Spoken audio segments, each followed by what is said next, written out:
Okay, so hi, I'm Andrew. I'm from the University of South Wales. I've just started my third year in my PhD.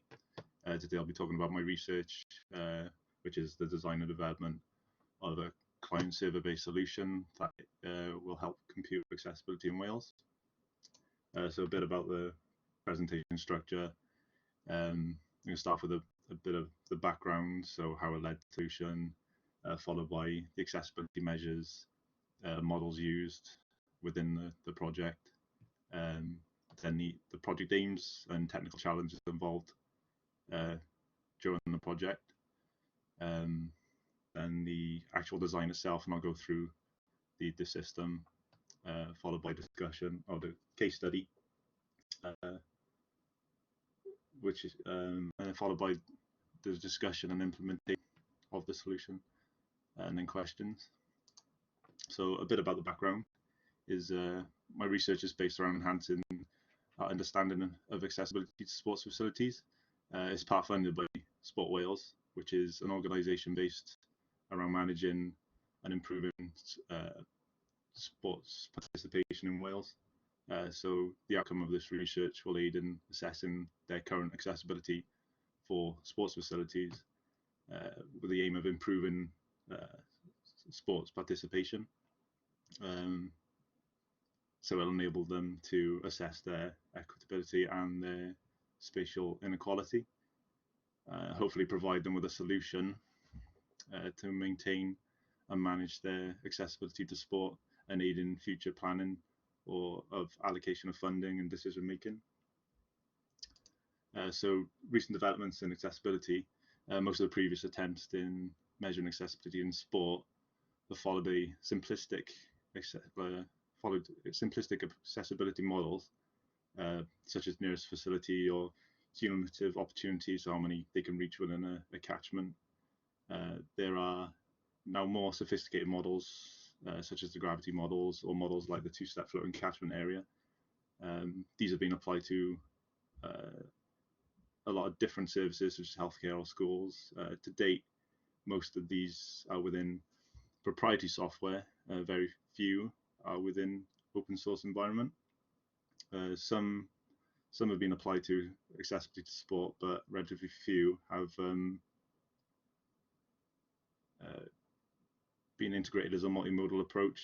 The project I'm working on uses a variation of the two-step floating catchment area, which is a multimodal approach. So the project aims.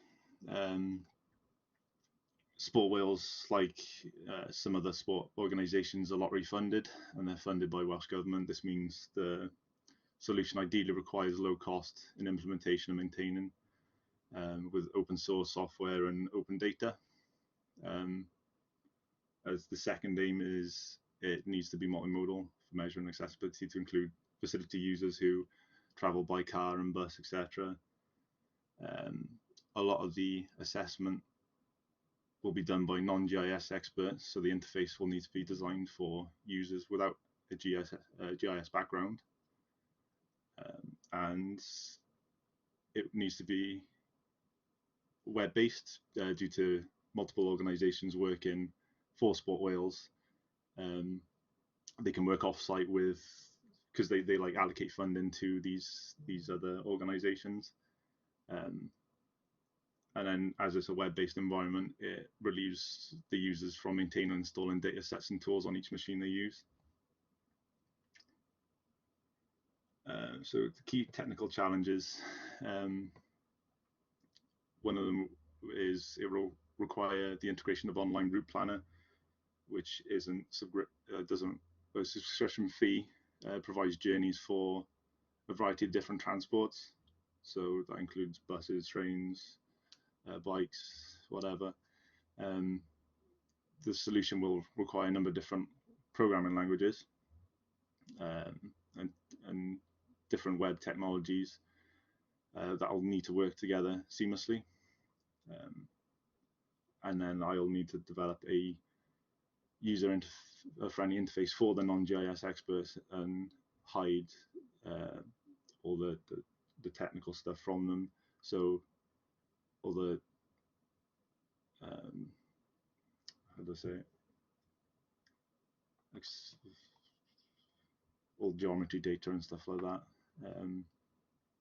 using their own specific thresholds and parameters.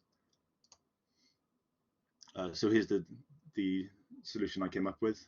I'll go into detail of each part now, of sort of like how the system would flow. So to start off with, we have the web browser. This is where the user would input their thresholds and information they require from a browser of their choice. So this is what they use to interact with the web server. Here are a few examples of the prototype interfaces. They're currently a work in progress. Eventually, I want to reduce the amount of input they need, such as like the geometry field. I want it to like automatically find geometry fields, so the non-GIS experts don't have to worry about things like that. So the second part of the solution is the Postgres database.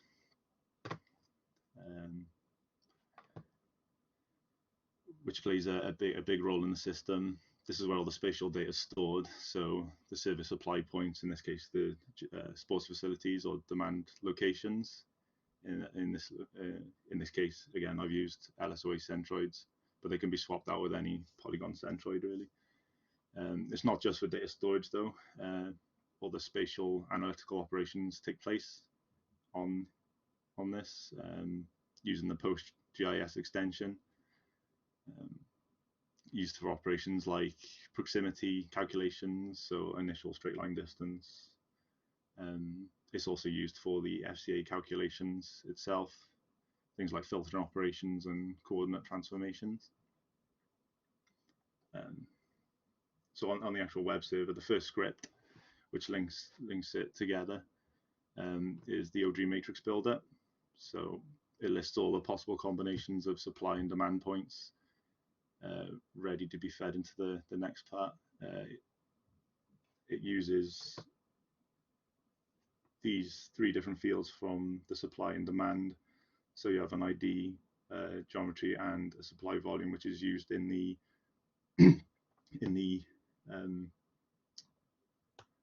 accessibility model later, and it also generates a start lat and a start long, and then lat and end long, which will be used to calculate the journey routes. So it starts off with a straight line distance, just to remove any unnecessary calculations. So you start with an initial threshold. Yeah. So this gets fed into the next part, which is the query builder. So it's sort of like a control script which links the database and the route planner.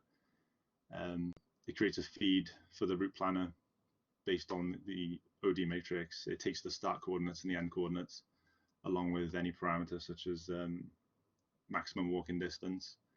It then creates a URL string, which is applied to the Journey Planner's REST API, and the data from the planner is returned as JSON response, which this script then extracts the key information such as duration, distances, walk time, number of transfers, and it creates new tables with these information. It doesn't directly add it to the OD matrix, and I'll explain why in a minute. So just before I talk about the next part of the web server, I just want to talk about the route planners itself. Within my model, I'm using a planner called OpenTripPlanner. There is other planners you can use applied to the model, but the reason why OpenTripPlanner was used due to programming language preferences, not like my background sort of thing. So a bit about OpenTripPlanner. OpenTripPlanner is a multimodal trip planner. It creates a journey from a start location to an end location. Such an example on the slide by here. You can see all the different parts all linked up. It uses a graph that's generated on its server, and it's built on OpenStreetMap data and GTFS data from travel line data to include things like bus times and routes and train times. So this is what returns the information. So each bit of JSON will return each road it went down, how long it took, all the waiting times, etc. We then move on to the next part of the script, which is required due to the nature of OpenTripPlanner. With OpenTripPlanner, there's multiple journeys returned for public transport. So within the accessibility model, we only need one, which is, you can just decide what it is, but essentially you want the shortest, either in time or in meters, the shortest distance. So this is essentially used to filter out and create the one shortest distance. So then now we have the car distances, bus distances, or public transport distances, which are then now added onto the OG matrix. So the OG matrix is now ready for the accessibility calculation, which is the final part of the web server. So using a variable thresholds, say like the maximum catchment area, whether you want a decay function, the string is applied to it creates a string which is applied to the Postgres database, which calculates the accessibility scores. So this is an example of the results produced, but this isn't very meaningful to a lot of people. So it's just a bunch of numbers. So that's where the final part comes in, which is it uses open source web GIS tools such as GeoServer and Leaflet. It's read directly from the database and it publishes it to your web browser. So all the data here is pushed through to like something like this. So the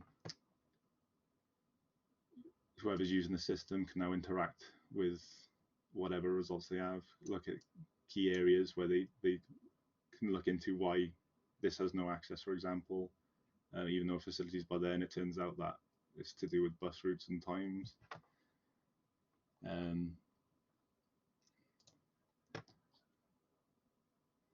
Yeah, so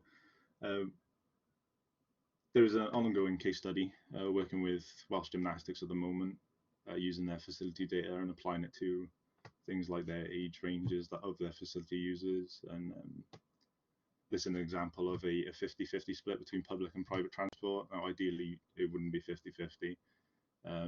We'd be using more realistic inputs after gathering information and statistics on traveling data to these facilities. So these are kind of like the maps they can use to look for inequality and stuff like that. So discussion. The system's up and running. All the necessary parts are working and interacting with each other as needed seamlessly.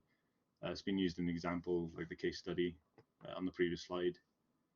It shows the benefit of the structure to measure multimodal accessibility. It overcame the initial challenges, technical challenges, so includes the integration of a route planner into the environment. It uses the multiple web languages and that interact with each other, and other tools such as PostgIS, OpenTripPlanner, the map APIs.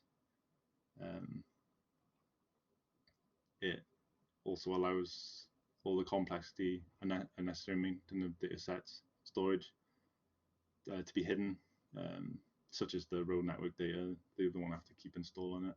It's accessible from anywhere. So hopefully it'll be useful for national sport organisations to measure accessibility to their facilities, but it can also be applied to other things, not just sport.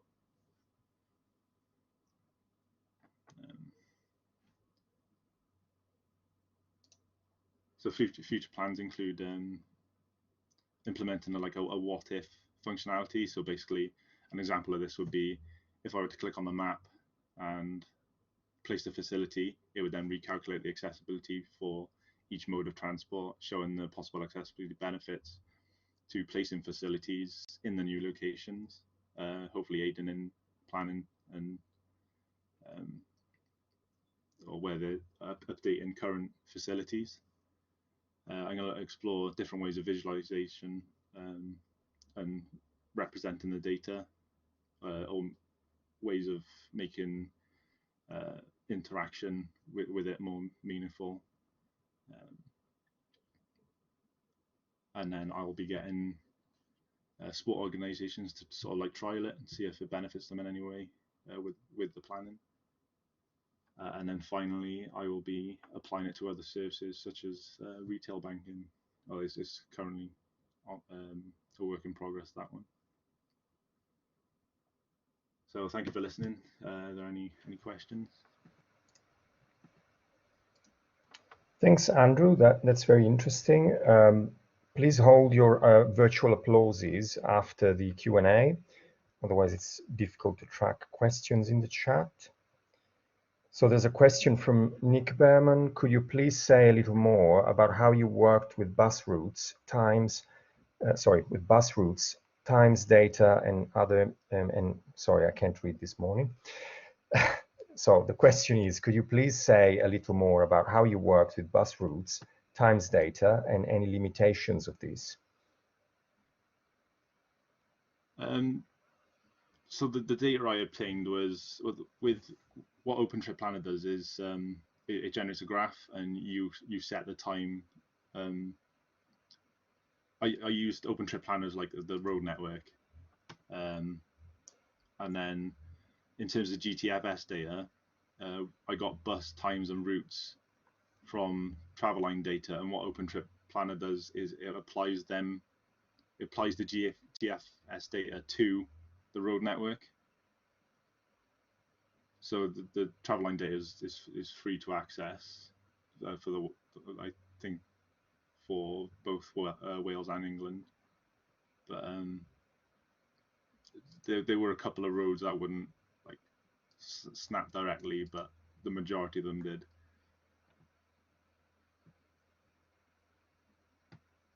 Great. So there's another question from Phil. Have you considered serving vector tiles, such as using PG tile serve? Yeah. So nowadays, it seems the vector tiles are becoming the new standard, while traditional tiles obviously have the disadvantage of having to be pre-computed. So what's your take on vector tiles? I think that's something I can look into. I haven't really gone into that. Sure. So next question from Craig Robson. Do you consider cost inaccessibility or just time? Cost as in public transport cost or such stuff like that, or? I think Craig can clarify, but I think he means cost in terms of transport cost, such as tickets or, yeah. Then yes, because the GTFS data holds like the fares for the buses and trains, so you can extract that from the JSON.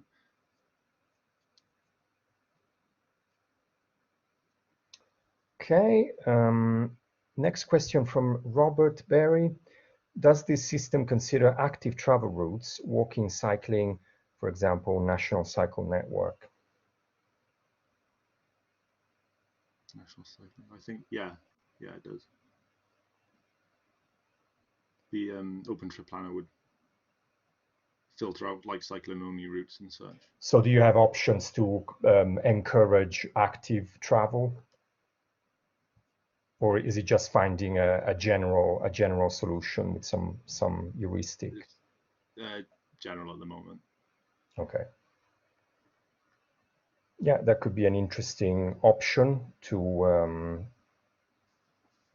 encourage active travel. Yeah, I have a final, well, I don't know if final, we still have a few minutes, question. You mentioned that you would like to work on some if scenario, and I Yeah. think this kind of platform is really interesting because it allows the user to actually change parameters in the accessibility calculation. And that's often a problem with this kind of indices, that they tend to be static. They tend to be pre-computed by somebody, such as the deprivation indices. And depending on how you calculate them, obviously, you can have variability in the results. And I wonder, yeah, what your thoughts are about giving more control to the user on how the accessibility is calculated, and whether that's a good idea or not, because there are clearly pros and cons in that.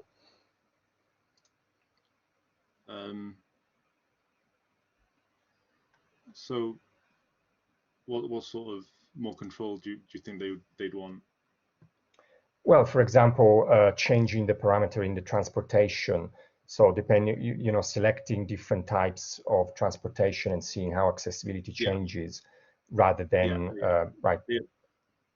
Eventually, there'll be like input to say how much of a percentage of are traveling by car or bus, and you get control over that,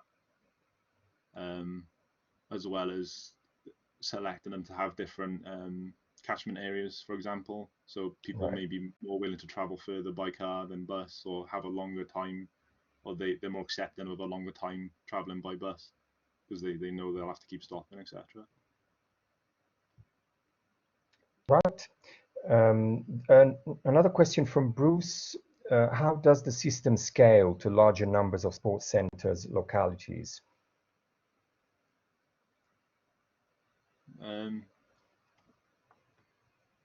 I think the part that takes the longest is the journey calculations. So I don't know how to. Obviously, the more facilities you have, the longer that part will take. But due to the structure, the uh, accessibility model, that takes like next to no time. So I think it obviously the more facilities you have, the longer the calculation will take for the journeys. But it depends on how large you mean. For example, the case study I used had about 300 facilities, and then for each facility it was linked to an LSOA that calculated a total of 83,000 journeys, which took about 10 minutes. Right. So we're still talking about pretty short times for the Yeah. generation of the whole data set.